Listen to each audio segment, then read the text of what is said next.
इस तरीके से असेंबली के अंदर चलाया गया भारतीय जनता पार्टी के कुछ गूंज के द्वारा और कुछ पीडीपी के गूंज के द्वारा हमारे एमएलए, एक इलेक्टेड एमएलए के ऊपर जिस तरीके से हमला किया, हम उसकी कड़े लफ्जों में निंदा करते हैं और यहां से तनबीह करना चाहते हैं कि अगर आप ये सोच के भी किसी पार्टी का एक अकेला एमएलए है और उसको बाहर से गुंडे बुला के आप पटवाने की कोशिश करोगे तो आप ये कतन बर्दाश्त नहीं करेंगे। साथ ही साथ कुछ सवाल हैं हमारे,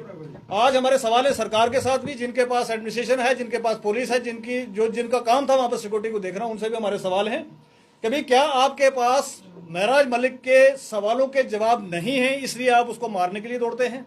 और डेमोक्रेसी के अंदर आपको अपनी बात रखनी है, जुबान से, मुंह से आपको अपनी बात रखनी है। ये कौन सी डेमोक्रेसी के अंदर हम जी रहे हैं कि आप लात घूसों से और डंडू से लेके वहां पर बातें करेंगे? और दूसरा हमारा सवाल है, वहां के एसएसपी साहब जो देख रहे थे, उसकी सारी सिक्योरिटी के इंचार्ज हैं, सबसे बड़ा अदारा है जम्मू कश्मीर का हमारा, उस अदारे के अंदर ये गुंडे जो थे वो कैसे पहुंचे वहां पर अंदर और किस तरीके से एक इलेक्टेड एमएलए के ऊपर जो है उन्होंने हाथ उठाने की कोशिश की और इस तरीके से वहां पर सफल हुआ। ये कतन बर्दाश्त नहीं किया है, ना ही जम्मू कश्मीर के लोगों ने कभी बर्दाश्त किया है और ना ही यहाँ की इस तरीके की कोई परंपरा है हमारी। तो इसके ऊपर हमारा सवाल है कि वहां के एसएसपी साहब सिक्योरिटी के क्या कर रहे थे, ये लोग वहां पर इंटर कैसे हुए और किस तरीके से जाके जो है वहां पर हाथापाई की गई। इसी के साथ साथ हम ये पूछना चाहते हैं कि भाई डेमोक्रेसी नाम जो कहा जाता है कि भाई एक इलेक्टेड आदमी जो है वो जाके वहां पर बात करता है, यार आपको अगर महराज मलिक की बातें नहीं पसंद आती हैं तो उन बातों का आप जवाब दीजिए, असेंबली के अंदर खड़े होकर अपनी टर्न पे बात कीजिए। ये इस तरीके से तो नहीं कि आप बाहर कॉरिडोर के अंदर पकड़ेंगे, असेंबली अंदर चल रही है, बाहर कहीं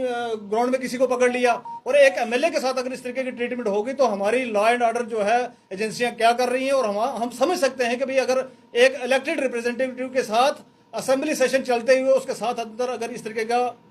मैं कहूँगा दुर्व्यवहार किया जा सकता है, उसको मारा पीटा जा सकता है, तो एक आम आदमी जो है जम्मू कश्मीर का वो सुरक्षित कहाँ है? उसके बाद साथ ही साथ हम कहना चाहेंगे आज असेंबली का सेशन खत्म हो गया। मेरा सवाल है 90 के 90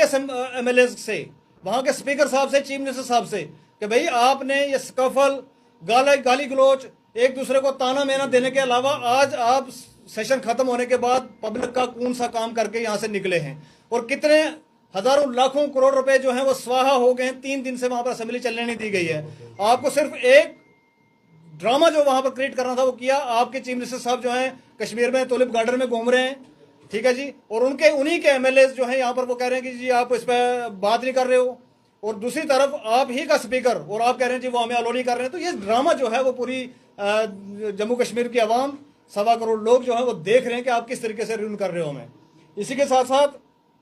हम आपसे ये पूछना चाहेंगे कि एक और एमएलए साहब निकले, विक्रम रंधावा साहब, उन्होंने वहां पर बड़ी भद्दी बातें की है वहां पर कि इसका डीएनए टेस्ट किया जाए। तो क्या आज एक इलेक्टेड रिप्रेजेंटेटिव को अपना डीएनए के सर्टिफिकेट लेके आना पड़ेगा वहां पर साथ में? क्या उसके ऊपर कोई कार्रवाई होगी? हम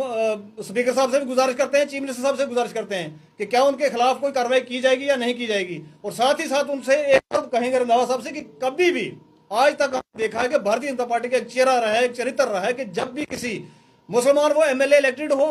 वो नॉन इलेक्टेड हो, वो पॉलिटिशियन हो, वो एक्टिविस्ट हो, अगर किसी ने बात करने की कोशिश की और भारतीय जनता पार्टी के खिलाफ अगर बात करने की कोशिश की तो उसको एक टैग लगा दिया जाता है टेररिस्ट का। आज वहां पर महराज मलिक को उन्होंने टेररिस्ट बुलाया है। तो मैं पूछना चाहूंगा रंधावा साहब से कि रंधावा साहब आपके पास क्या प्रूफ है? आपने किस तरीके से कहा कि ये जिहादियों का जना हुआ है, यानी कि उसके माँ बाप जिहादी हैं, यानी कि यहाँ पर मुसलमान कोई भी है जम्मू कश्मीर के अंदर है तो आपने सबको जिहादी बोला। तो हम कंडेम करते हैं इन लफ्जों को और रिक्वेस्ट करते हैं रंधावा साहब से कि अभी आपको माफी मांगनी चाहिए। इधर से आपने यहाँ से जहां से आप जीत के गए हुए हैं, यहाँ पर लगभग 40% मुसलमान है जिन्होंने आपको वोट दिया हुआ है। हमें वो आपके कलमात नहीं भूले जब आपने कहा था जी आप